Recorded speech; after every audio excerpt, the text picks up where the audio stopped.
روزۃ الشہداء صفحہ نمبر 70 پر ہے۔ ماہ رمضان المبارک کی آخری تاریخ تھی۔ حسنین کریمین کا بچپن کا زمانہ تھا۔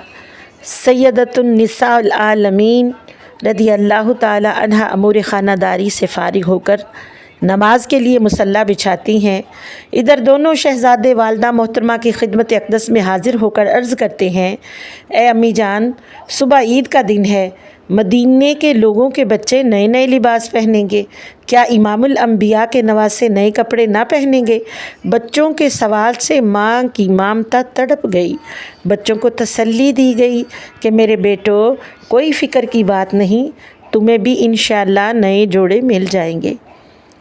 حضرت فاطمہ زہرا سلام اللہ علیہا نے نماز سے فارغ ہو کر بارگاہ رب العزت میں دست سوال دراز کیا اور عرض کیا، یا مولا، تیرے نبی کے نواسوں نے مجھ سے نئے کپڑے مانگے ہیں، اے مولا، میں نے ان سے وعدہ کر لیا ہے، اے میرے مولا، میرے اٹھے ہوئے ہاتھوں کی لاج رکھ۔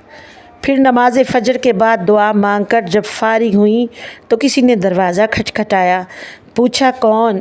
آنے والے نے جواب دیا، اہل بیت کا درزی، شہزادوں کے لیے نئے نئے کپڑے لے کر آیا ہے۔ سیدہ رضی اللہ تعالی عنہا نے وہ کپڑے لے لیے اور دونوں شہزادوں کو پہنا دیے۔ سرکار دو عالم صلی اللہ علیہ وآلہ وسلم تشریف لائے تو فرمایا، بیٹی، کیا تمہیں معلوم ہے کہ یہ کپڑے کون لے کر آیا تھا؟ عرض کیا، ابا جان، آپ ہی بتا دیں۔